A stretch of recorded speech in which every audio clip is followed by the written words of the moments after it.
you very much, everybody, for joining me. Hope you're doing well out there. Well, it's another sad, dreadful, depressing day if you're a follower of Pakistan cricket.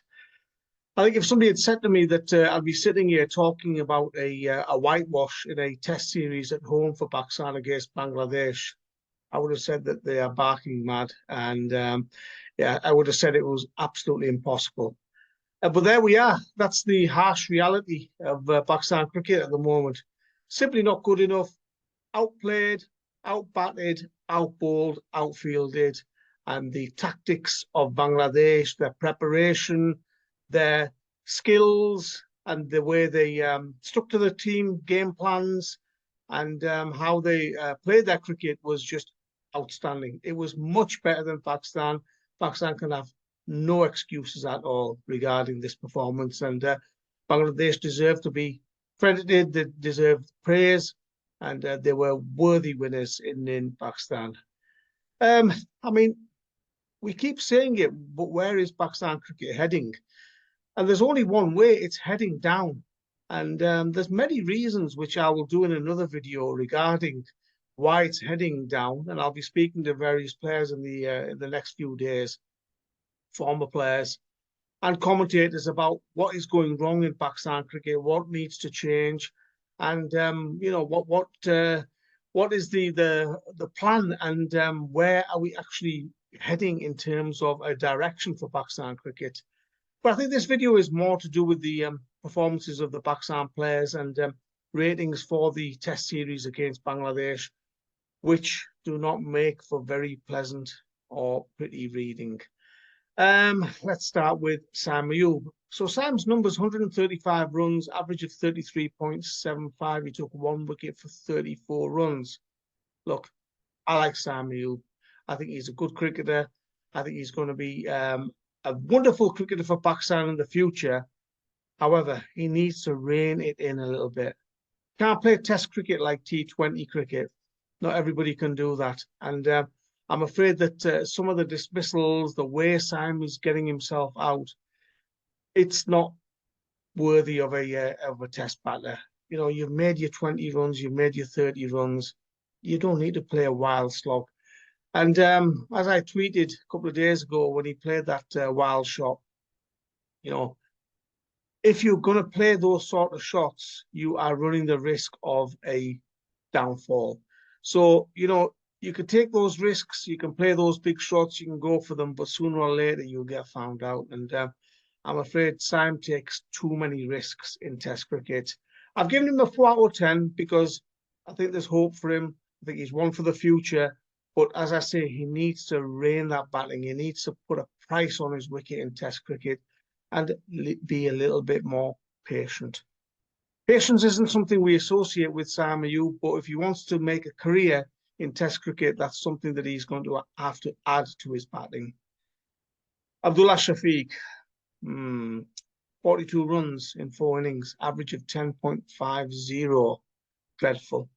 Looks like the shadow of the player that we saw when he started playing Test cricket. Difficult to say what's going wrong with Abdullah Shafique, mental issues or whether it's a confidence thing, but there's some things regarding his technique that anyone can see what's wrong. His head position, his footwork, you know, some of the shots that he's trying are not really comfortable shots as far as his style of batting is concerned. He needs to work on his batting. He needs to get his head down. He needs to work with the people that he trusts. He needs to work with the coaches that he trusts. And, you know, he needs to improve and get back to that batter that we saw at the start of his Test career, because some of his dismissals are just absolutely abysmal, and you know, they're not good enough for Test cricket. Certainly not good enough for a batter of his class. Shan Masood, skipper, needed to lead from the front. Didn't do that. 105 runs at an average of 26.25. Not good enough, really.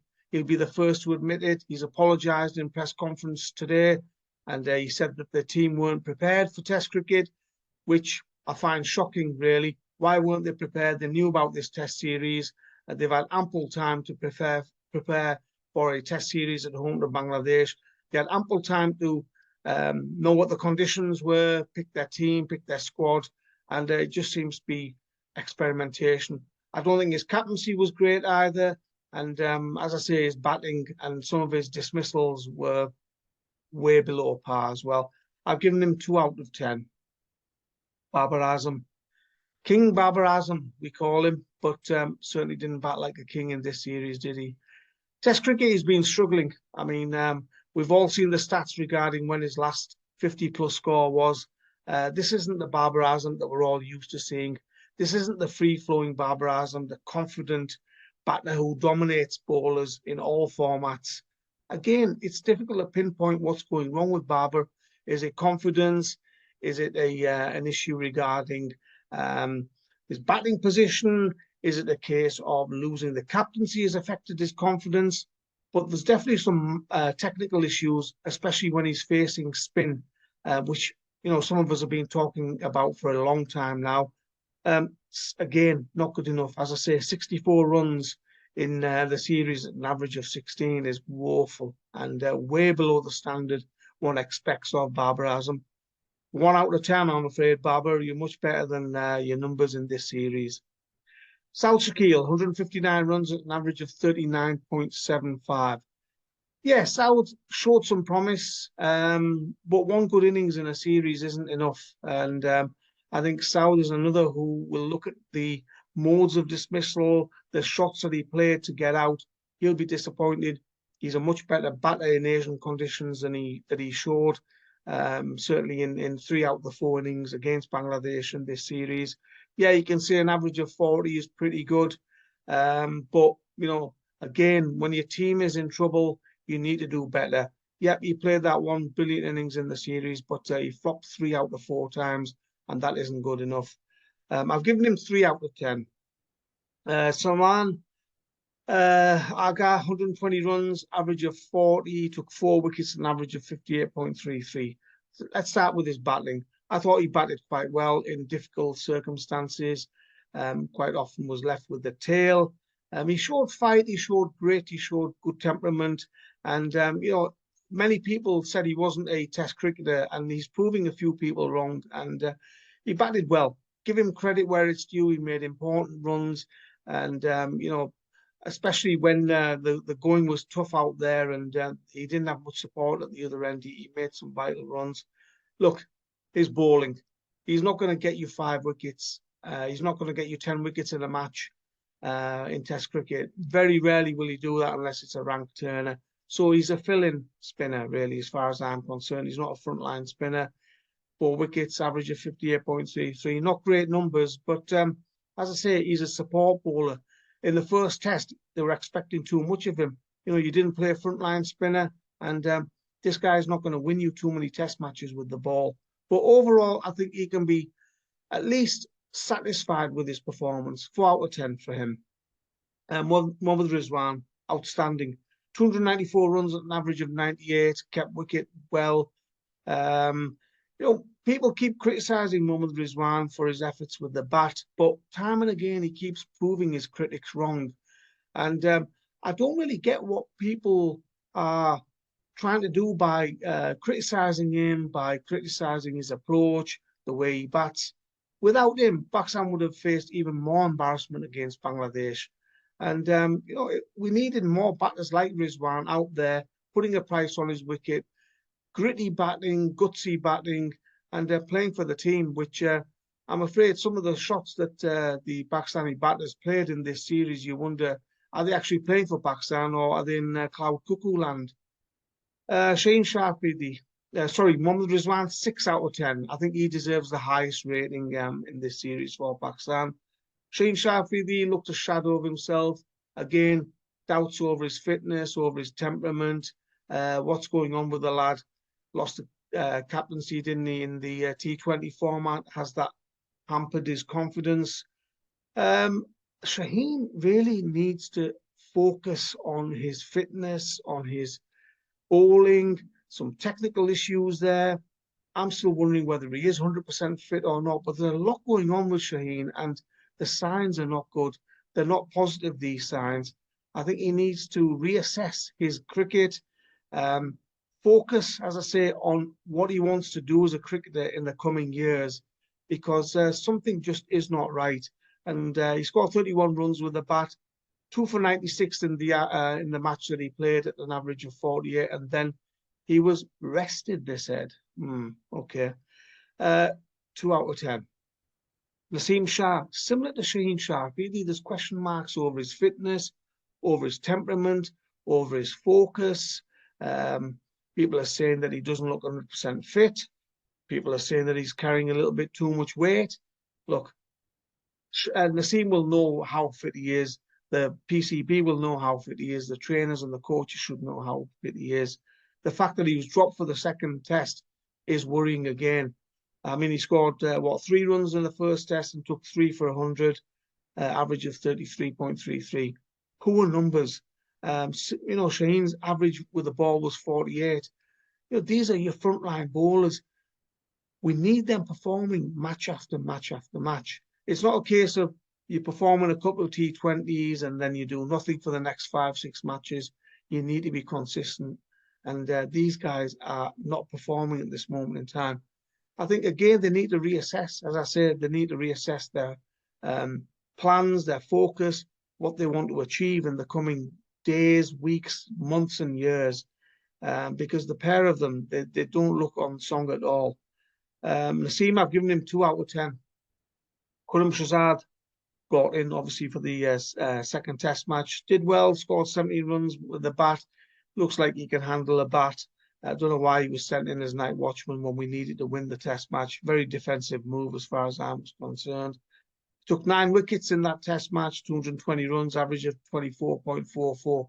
He can be pleased with his effort, and he's a wholehearted cricketer. He's played a lot of domestic cricket. He's done the hard yards in domestic cricket. He knows these pitches very well, and as I say, he should be proud of his effort. I hope he gets more chances in future. I've given him 6 out of 10, like I did with Mohammad Rizwan, because he was Pakistan's best bowler. Mir Hamza, 4 runs scored, 3 for 96 at an average of 32 in the test match that he was selected in the second test. Look, I don't think those numbers actually do justice to Mir's bowling, because he had catches dropped. I think there was an edge off one of the batters when he was bowling, which they didn't review. And, there were some close calls in terms of LBWs. But those drop catches off his bowling were just ludicrous. I mean, that one that Saud Shakeel dropped, absolute sitter, first ball of the innings. You want to put the opposition under pressure. You've got a couple of overs to bowl. And what does the slip fielder do? Drop a very, very easy catch. Demoralising for the bowler, hurts his numbers, hurts the team as well. But I think, Mir Hamza is somebody who I think should be given more opportunities in future in Test cricket. I've given him 4 out of 10. Mohammad Ali, 2 runs, and the unimpressive figures of 2 for 145 at an average of 72.50 in the second Test match. Look, I'll be honest with you. I think Mohammad Ali is your typical sort of English-style seamer who will get wickets on pitches that offer quite a bit of seam movement and swing.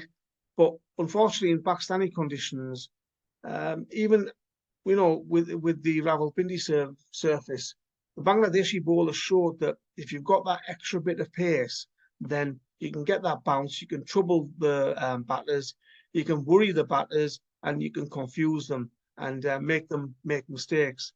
Mohammad Ali hasn't got that pace. During the test match that he played in, he was bowling around about 135k. To me, that's not going to trouble too many international batters. Opposition batters are going to look at him and say, yeah, okay, this guy bowls the odd good ball here and there, but most of the time we'll be able to handle him, and that's exactly what happened. I think he needs to work on his fitness. I think he needs to work on his run-up as well. He seems to be sort of shuffling in almost rather than running hard towards the crease. And I think his action as well, I don't know whether it's too late to make any changes to his action or not, but to me, he doesn't look like somebody who will trouble or worry too many opposition batters in Test cricket. I've given him 2 out of 10. And finally, Abrar Ahmed. He was left out of the first Test match. Many of us, including myself, query that decision. and wondered why he wasn't picked in that first test match. Second test match, he comes in, scores 11 runs and takes 1 for 123. Didn't look on song at all, did he? Didn't look like a cricketer who's played a lot of first-class cricket recently. I don't know. Again, is it a case of fitness issues, some technical issues? Just couldn't land the ball in the right areas. I mean, the Bangladesh spinners looked a cut above him. And, I actually believe that Abrar Ahmed is as good as, if not better than the Bangladesh spinners that Bangladesh currently have in Test cricket. But unfortunately, if you don't land it in the right areas, you don't bowl with a view to putting the opposition batters under pressure, then you're not going to take wickets, and that's exactly what happened. He'd bowl 3 or 4 good balls, 1 loose ball. The batters didn't have too much to worry about when they were facing him, which was very disappointing.